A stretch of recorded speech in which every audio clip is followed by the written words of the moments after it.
Brad Williams, XL Prime.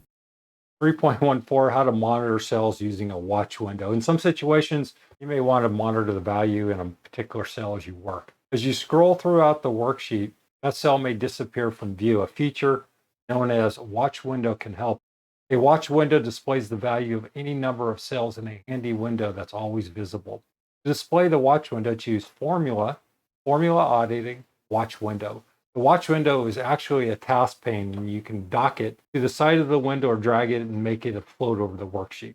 To add a cell to watch, click Add Watch and specify the cell that you want to watch. The watch window displays the value in that cell. You can add a number of cells to the watch window. The figure here shows the watch window monitoring 4 cells in different worksheets.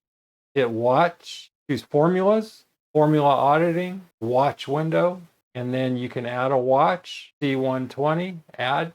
And if you go around here and you're doing whatever monitoring you want, you can just hit C14 and it takes you right back to that particular cell.